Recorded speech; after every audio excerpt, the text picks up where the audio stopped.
नमस्कार मित्रों, मैं सुरेश भाटी आप सभी का उत्कर्ष यूट्यूब प्लेटफॉर्म पर हार्दिक स्वागत और अभिनंदन करता हूं।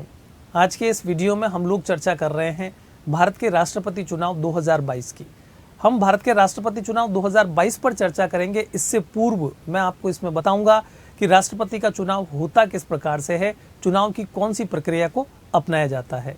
आप सभी जानते हैं कि राष्ट्रपति के लिए अभी जो 2022 में चुनाव हुए हैं उसमें द्रौपदी मुर्मू जो कि एनडीए यानी कि राष्ट्रीय जनतांत्रिक गठबंधन की तरफ से उम्मीदवार के रूप में थी, और दूसरी तरफ थे यशवंत सिन्हा जिनको कि विपक्ष ने अपना उम्मीदवार बनाया था। इस चुनाव में द्रौपदी मुर्मू ने यशवंत सिन्हा को पराजित करके राष्ट्रपति पद प्राप्त किया है। 25 जुलाई को द्रौपदी मुर्मू अपना शपथ ग्रहण करेगी और उसके पश्चात 15वें राष्ट्रपति के रूप में वो अपना कार्यकाल प्रारंभ करेगी। सर्वप्रथम हम द्रौपदी मुर्मू के बारे में कुछ महत्वपूर्ण बातें जो कि विशेष बनाती है उनको, उस पर चर्चा करते हैं। प्रथम आदिवासी महिला राष्ट्रपति। आप सभी जानते हैं इससे पूर्व प्रतिभा देवी सिंह पाटिल महिला राष्ट्रपति के रूप में निर्वाचित हो चुकी है, लेकिन अगर हम बात करें एक आदिवासी महिला के रूप में तो द्रौपदी मुर्मू पहली आदिवासी महिला के रूप में राष्ट्रपति निर्वाचित हुई है। प्रथम राष्ट्रपति जिनका जन्म देश की आज़ादी के बाद में हुआ है। इसका मतलब ये है कि अब तक की सबसे युवा राष्ट्रपति है। इनका जन्म 1958 में हुआ है, 1958 में जन्मी है ये। उड़ीसा से इनका संबंध है और इन्होंने बहुत कम उम्र में, मतलब वर्तमान समय में इनकी उम्र 64 वर्ष है, 64 ईयर्स है, और भारत के राष्ट्रपति पद को प्राप्त किया है। इससे पूर्व जितने भी राष्ट्रपति हुए हैं वो सभी राष्ट्रपति भारत की आज़ादी से पूर्व जन्मे थे। इसका मतलब सबसे यंगेस्ट प्रेसिडेंट या फिर हम सबसे युवा राष्ट्रपति कह सकते हैं। उड़ीसा से आने वाली भी ये प्रथम राष्ट्रपति है, क्योंकि इससे पूर्व जितने भी राष्ट्रपति हुए हैं वो किसी अन्य राज्य से रहे हैं। उड़ीसा से कोई भी राष्ट्रपति निर्वाचित नहीं हुआ है। देखिए, हम यहाँ चर्चा करने जा रहे हैं भारत के राष्ट्रपति की निर्वाचन प्रक्रिया पर। राष्ट्रपति की निर्वाचन प्रक्रिया का उल्लेख संविधान के अनुच्छेद 55 के अंतर्गत किया गया है।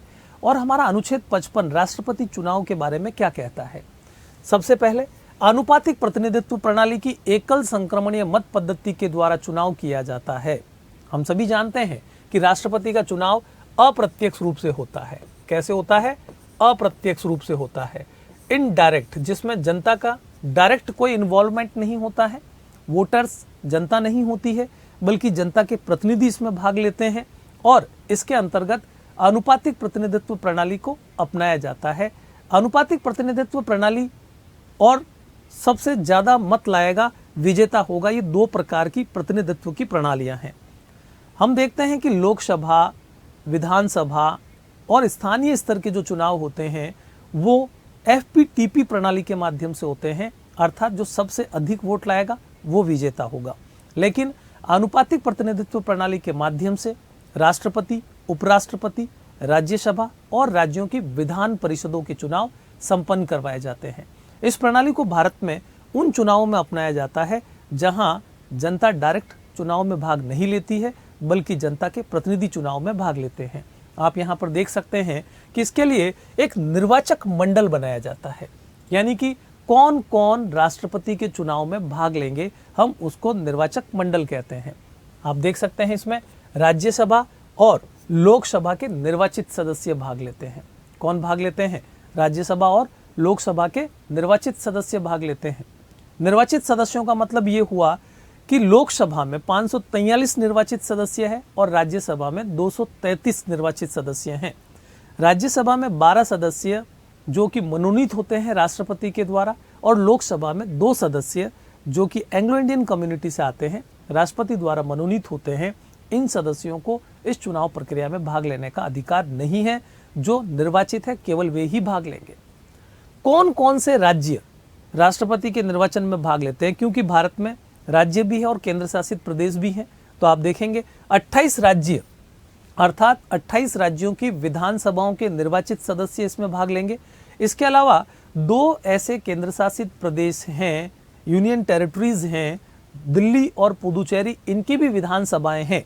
यानी कि 2 केंद्र शासित प्रदेश होंगे, 28 राज्य होंगे, ये मिलकर राष्ट्रपति के चुनाव में भाग लेंगे। इसके अलावा सांसद तो है ही, लोकसभा और राज्यसभा के निर्वाचित सदस्य तो भाग लेंगे ही। अब आप यहां देखेंगे एक विधायक का मत मूल्य कैसे निकाला जाता है, क्या है वोट वैल्यू ऑफ एमएलए। हम बात करेंगे एमएलए के वोट वैल्यू की, लेकिन इससे पहले वोट वैल्यू की जरूरत कहां पड़ती है इसको समझ लीजिए। वोट वैल्यू यानी कि मत मूल्य, ये एमएलए और एमपी चूंकि दोनों ही अलग अलग जगह से रिप्रेजेंट करते हैं। एमएलए यानी कि विधायक, मेंबर ऑफ लेजिस्लेटिव असेंबलीज, वो एक राज्य के विधायक होते हैं, वो कम जनता का प्रतिनिधित्व करते हैं, और एमपी वो ज़्यादा जनसंख्या का प्रतिनिधित्व करते हैं। तो दोनों के मत मूल्य अलग अलग होंगे। मत मूल्य को एक समान बनाना जरूरी है। अगर आप सोचिए 2 मिनट के लिए, एक सांसद वोट करता है यानी कि एमपी वोट करता है राष्ट्रपति के लिए, और एक वोट होता है जो कि एक एमएलए करता है। अगर दोनों को समान मान लिया जाए, एक वोट से एक वोट खारिज कर दिया जाए इक्वल, तो फिर ये होगा कि कम जनता को रिप्रेजेंट करने वाला और अधिक जनता को रिप्रेजेंट करने वाला दोनों बराबरी पर आ गए। दोनों को एक समान कैसे लाया जाए, इसी के लिए वोट वैल्यू की व्यवस्था की गई है। इसमें मत मूल्य निकाला जाता है ताकि जितने मत मिलेंगे उसको मत मूल्य से गुणा किया जाएगा, और उसी के आधार पर राष्ट्रपति का मत मूल्य ही उसे विजेता या फिर पराजित घोषित करेगा। तो यहां देखिए, इसके लिए एक फॉर्मूला अपनाया जाता है। वो फॉर्मूला क्या है? फॉर्मूला है राज्य या केंद्र शासित प्रदेश की कुल जनसंख्या, टोटल पॉपुलेशन जो होती है, उसको डिवाइड किया जाता है, भाग लगाया जाता है उस राज्य की विधानसभा में निर्वाचित होने वाले सदस्यों की कुल संख्या से। अगर आप इसमें राजस्थान का एग्जाम्पल देना चाहें तो राजस्थान की पूरी जनसंख्या यानी कि टोटल पॉपुलेशन ले लीजिए, डिवाइडेड कर दीजिए 200 से, क्योंकि राजस्थान की विधानसभा की सदस्य संख्या कितनी है? 200 है। भागफल जितना आएगा उसको फिर हम डिवाइड करेंगे 1000 से। जब वो 1000 से डिवाइड हो जाएगा, अब जो हमारे पास में आएगा आंकड़ा वो होगा मत मूल्य। जैसा कि आप देख पा रहे हैं, उत्तर प्रदेश का मत मूल्य कितना है? 208 है। इसी तरह से महाराष्ट्र का मत मूल्य 175 है, अरुणाचल प्रदेश का मत मूल्य 8 है केवल। तो इससे ये अनुमान लगा लीजिए कि अरुणाचल प्रदेश जनसंख्या बहुत कम है, वहां के विधायक बहुत कम जनसंख्या का प्रतिनिधित्व करते हैं, इसलिए मत मूल्य कम आ रहा है।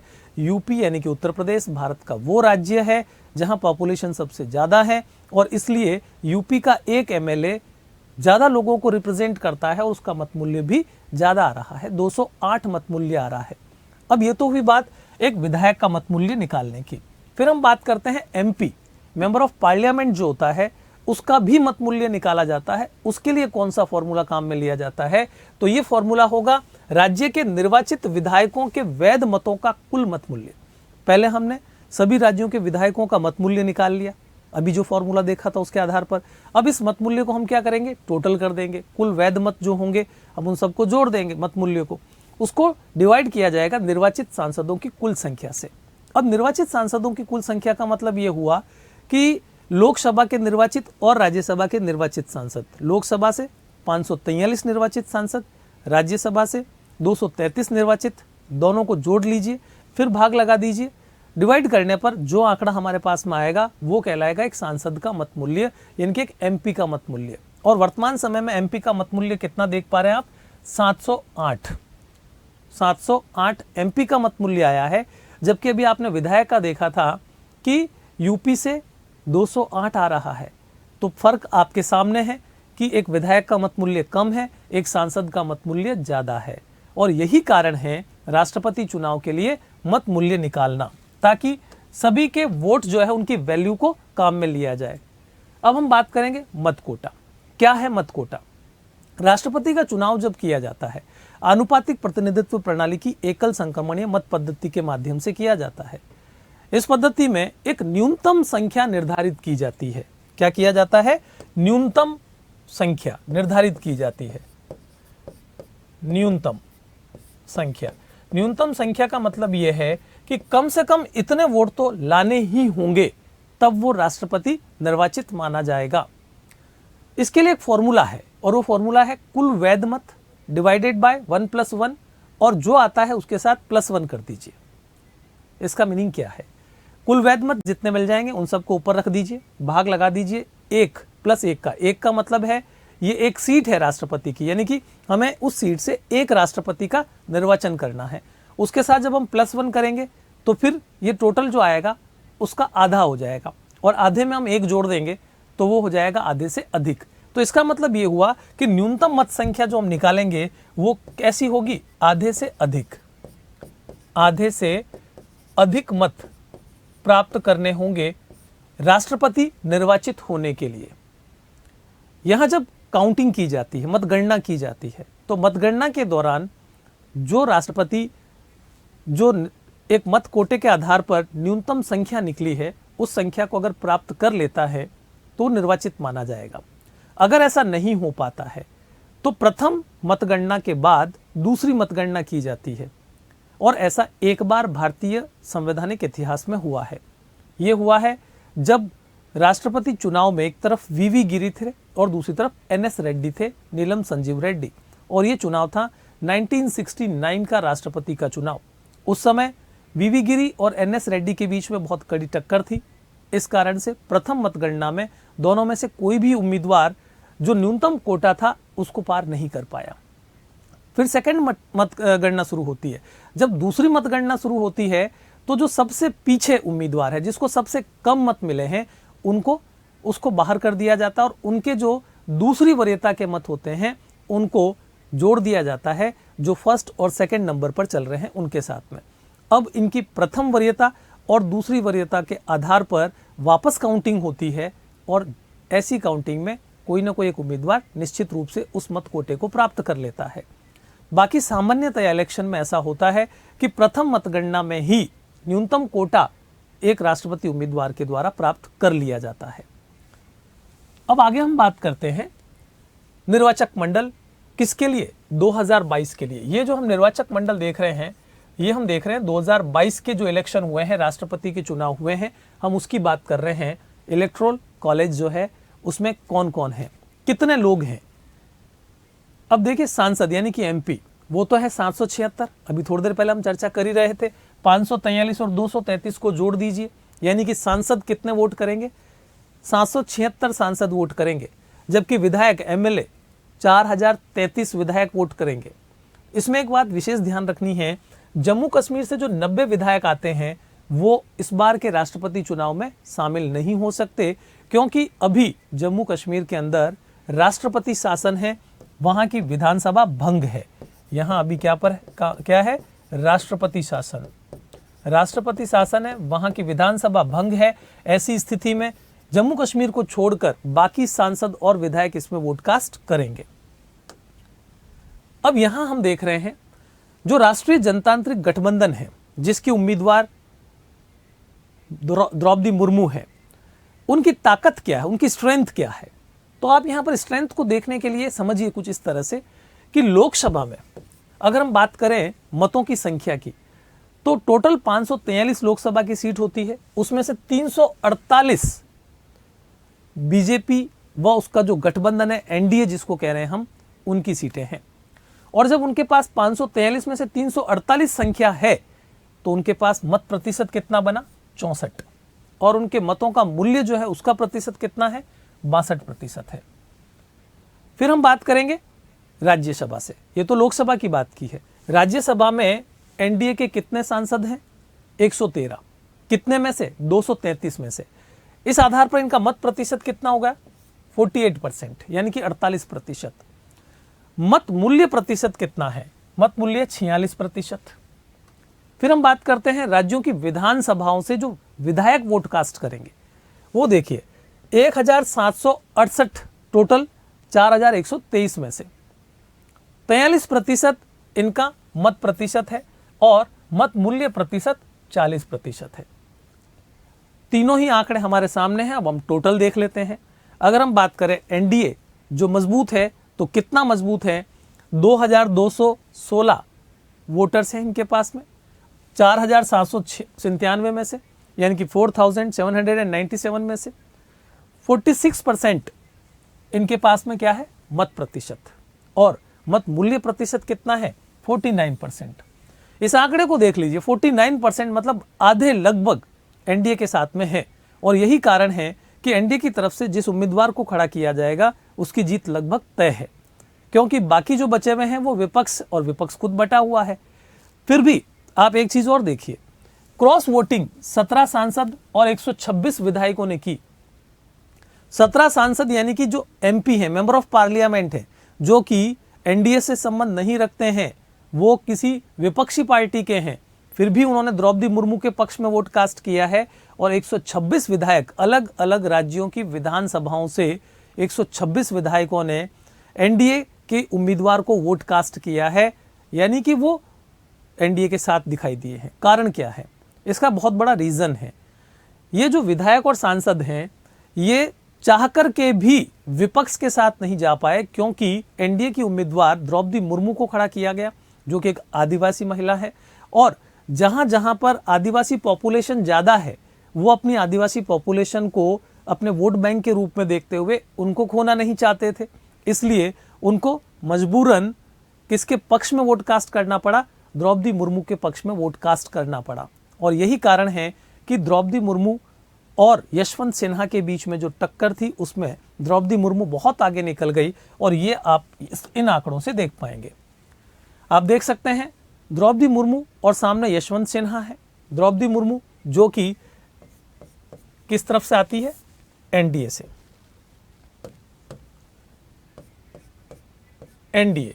NDA की उम्मीदवार है, मतलब नेशनल डेमोक्रेटिक अलायंस, राष्ट्रीय जनतांत्रिक गठबंधन जो है, जो वर्तमान में सत्तारूढ़ है, उनकी तरफ से उम्मीदवार है।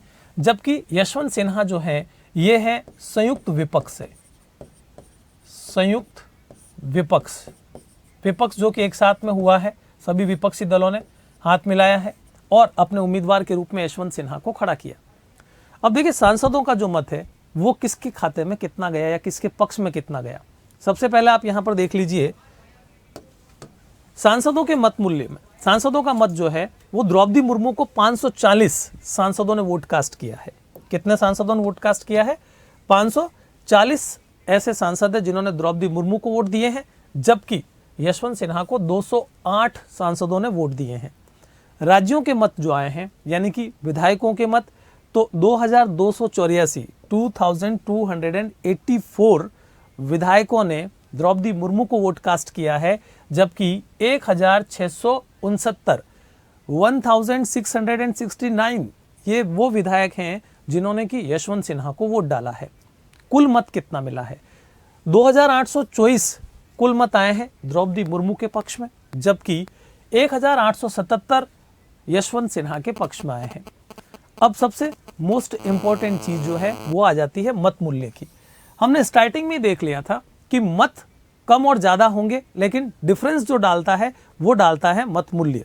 वो आपके सामने है, देखिए 6,76,803 यानी कि 6,76,803 ये जो है वो मिल रहा है NDA की उम्मीदवार द्रौपदी मुर्मू को, जबकि यशवंत सिन्हा के लिए आप देख पा रहे हैं 3,80,177 3,80,177 ये मत मूल्य जा रहा है यशवंत सिन्हा के पक्ष में।